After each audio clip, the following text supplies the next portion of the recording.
Gluten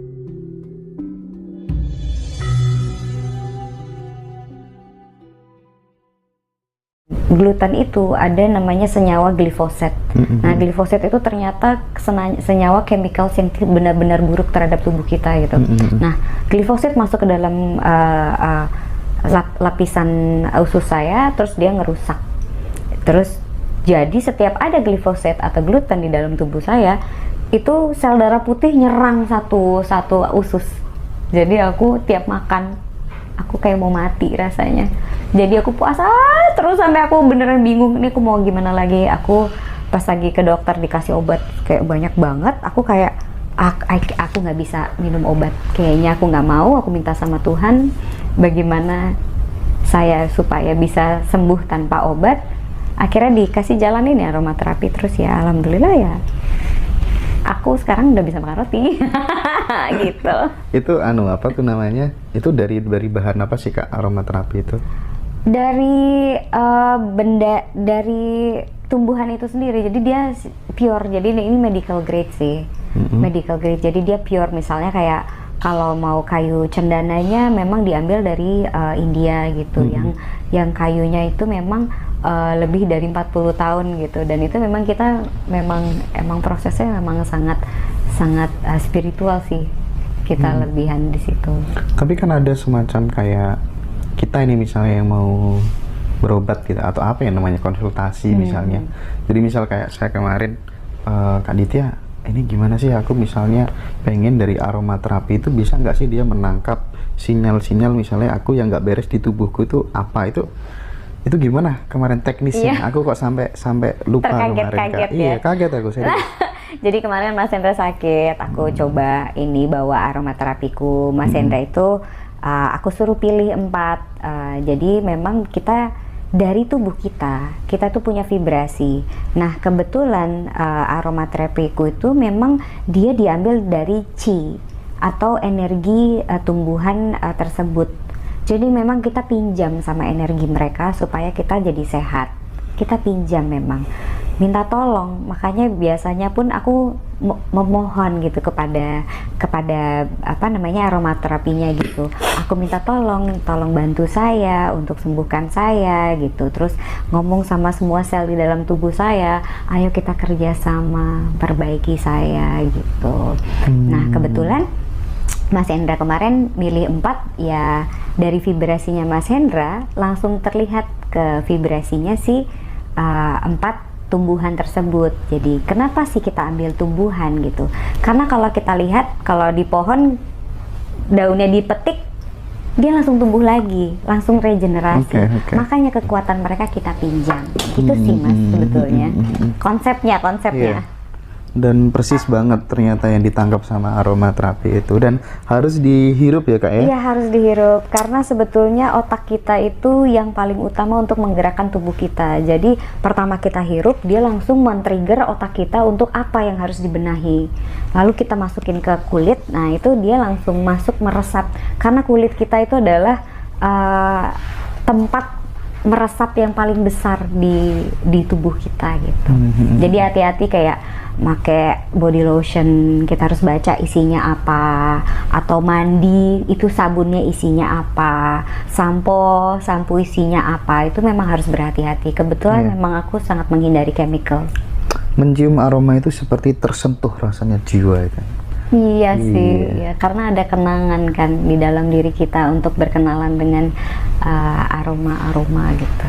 Aroma kan sangat berhubungan dengan otak kecil kita di belakang. Nah, terkait ini Kak, terkait dengan pola makan sendiri gitu ya, Kak Ditya seperti apa? Bahkan katanya si Lula, si anaknya itu juga sering puasa sampai 3 hari 3 malam ya? Ya ampun, iya. Gimana itu? Tujuannya untuk apa Kak? Jadi memang aku puasa hampir setiap hari memang. Aku puasa hampir setiap hari. Aku makan itu selalu dimulai dari tumbuhan dulu, misalnya kayak buah, tumbuhan gitu. Tapi mungkin ada waktunya, kadang aku makan binatang, tapi itu pun biasanya aku punya mantra. Kalaupun aku makan binatang, aku ada mantranya. Biasanya aku bilang kayak, I am sorry gitu, aku minta maaf sama tumbuhan binatangnya atau tumbuhan yang sudah melalui siksaan yang sudah mereka jalani. Lalu aku bilang I thank you, aku terima kasih mereka sudah menjalani itu buat saya untuk sampai di piring saya. Lalu aku bilang I love you. Ho'oponopono dong. Apa? Ho'oponopono. Iya, tapi kalau Ho'oponopono dia ada please forgive me. Please forgive me. Jadi karena saya merasa makanan yang akan masuk ke dalam saya akan bersatu dan bercinta kepada saya. Jadi untuk bersatu dan bercinta dan bermesra pada saya, ya Mbok ya kita minta maaf dulu setelah apapun yang dia telah lewati gitu sih. Sebetulnya gitu aja sih konsepnya. Lalu ya puasa karena aku ingin meregenerasi tubuh saya, karena ketika kita makan tubuh kita stres sebetulnya. Capek, tubuh kita stres dan capek. Kita kalau mengkonsumsi sesuatu yang tidak selaras dengan semesta dan tubuh kita akan capek. Nah, kalau gitu kita istirahatkan dulu selama 20 jam. Kalau 20 jam kita tidak makan, itu ada yang namanya sel dalam tubuhnya, aku lupa namanya apa. Jadi dia itu untuk meregenerasi tubuh kita, jadi kita awet muda. Gitu sih Mas, sebetulnya. Berarti rajin puasa bikin awet muda dong? Iya sih. Oke. Dicoba aja. Tapi kalau puasa terus makannya gula terus dibanyakin? Ya jangan dong. Ya apapun yang ya kan kita berpuasa kan karena bukan pengen kurus tapi ingin memanjakan tubuh kita kan sebetulnya. Nah kalau gula itu, kalau kita udah terbiasa puasa, nanti kita nggak akan craving gula kok. Nggak bakal craving gula. Nah, Kak. Ini soal apa tuh namanya, kerja keras. Ada orang yang dia itu bisa mengalami kemajuan finansial pesat, tapi dengan cara kerja keras. Tapi ada orang-orang tertentu yang dia bisa mengalami kemajuan finansial yang pesat itu tanpa harus kerja keras. Hidupnya santai-santai. Itu fakta yang terjadi di tengah-tengah masyarakat. Nah, yang ingin saya tanyakan, apa yang membedakan satunya kok kerja keras dia bisa mencapai kemakmuran lebih cepat, satunya tanpa kerja keras dia bisa mencapainya pula? Jadi gini, ada kerja keras, ada kerja pintar, cerdas gitu ya? Ya, ada kerja pintar, ada juga cerdas, ada kerja cinta. Kerja cinta. Oh iya. Tapi gimana kerja cinta tuh? Kerja cinta itu mereka tidak menggunakan uang sebagai alat untuk pembayarannya gitu. Jadi alat pembayarannya bukan uang memang, tapi alat pembayarannya adalah rasa atau energi gitu. Tapi sebetulnya semua ini kan adalah pertukaran energi saja ya. Bekerja, uang, mereka alat, semua itu kan adalah perputaran energi aja gitu. Aku kasih waktu banyak di sini, kamu kasih aku uang, aku kasih, ini kan perputaran aja gitu energi. Cuma memang untuk teman-teman yang bekerja pintar gitu, mereka pasti menggabungkan rasa, pikiran, energi, kekuatan, lelahnya, waktunya, mereka pasti akan pintar mengolahnya gitu, mengolah waktu, mengolah semuanya gitu sih. Menurut aku gitu aja sih ya. Oke. Jadi apa tuh namanya, Kak Ditya itu makomnya sudah berada pada kerja cinta ya? Ya enggak juga. Ya aku kerja keras loh. Kerja keras ya. Bisa di-spill gak sih Kak kira-kira? Kerjaan Kak Ditya setiap hari itu seperti apa, pola hidupnya bagaimana, bangun tidur ngapain, sampai mau tidur lagi gitu ya. Bangun tidur? Olahraga. Oke. Bangun tidur olahraga, pasti aku meditasi. Jadi aku pasti punya rutin, aku pagi meditasi, meditasinya sih sebetulnya ringan ya. Cuma mencoba menggetarkan semua cakra yang ada di dalam tubuh aku gitu aja, untuk selaras sama semesta gitu kan, sebetulnya gitu doang. Sehabis aku meditasi atau selaras, aku pasti terima kasih Dan itu terima kasihnya banyak itu, aku sebutin semuanya. Contohnya gimana? Sebutin Mas Hendra juga, terima kasih lah. Terima kasih Bumi, terima kasih Ditya Metarani, terima kasih tubuhku, terima kasih sel di dalam tubuhku, terima kasih sel darah putihku, terima kasih mataku. Tuh aku sebutin semuanya. Terima kasih udara, terima kasih air, terima kasih laut, terima kasih. Tuh sebutin aja semuanya. Seingatnya. Itu sampai nangis biasanya aku. Apa yang dirasakan setelah itu? Overwhelmed. Kebanjiran cinta di dalam diri gitu. Overwhelmed kan. Kebanjiran cinta. Iya, kebanjiran cinta di dalam diri. Habis itu kalau udah ready gitu, aku minum Shilajit. Tahu Shilajit? Shilajit itu adalah lumut di pegunungan Himalaya. Lalu aku minum sea moss, makan sea moss. Sea moss itu adalah lumut dari dalam laut. Jadi aku ambil lumut di gunung, ambil lumut di laut, aku makan. Aduh, enak Kak? Gak enak. Gak enak. Apa yang dimakan Kak? Rinding kalau misalkan. cuma aku tahu tubuhku butuh itu gitu. Sebenarnya itu doang sih. Habis itu ya aku biasanya di invite, ada undangan, aku bikin konten, aku bikin kerjaan, aku bikin banyak hal gitu. Siluman ikan nih, makanannya lumut. Iya loh, ya ampun. Tapi lumut itu mineralnya sangat tinggi sekali. Jamur, lumut itu kan bagus sekali buat tubuh kita gitu. Oke. Kerjaannya selain di endorse?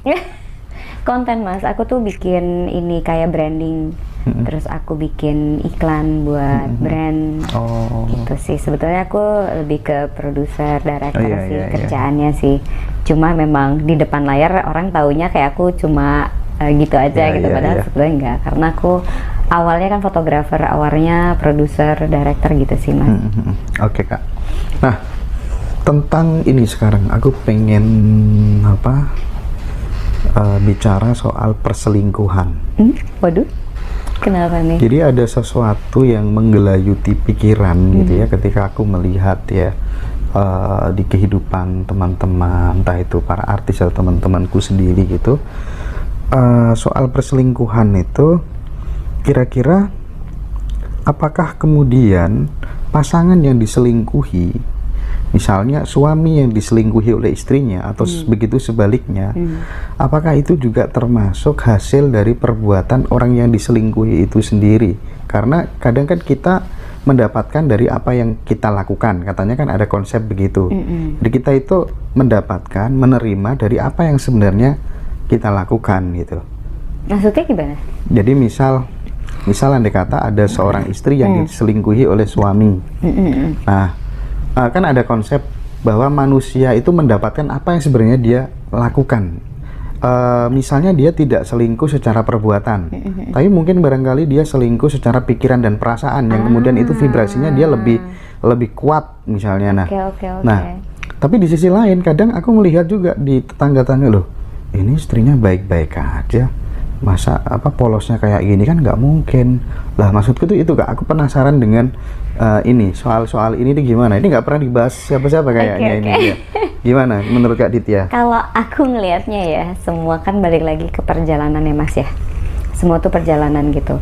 Jadi ada sebuah cerita di dalam semesta gitu.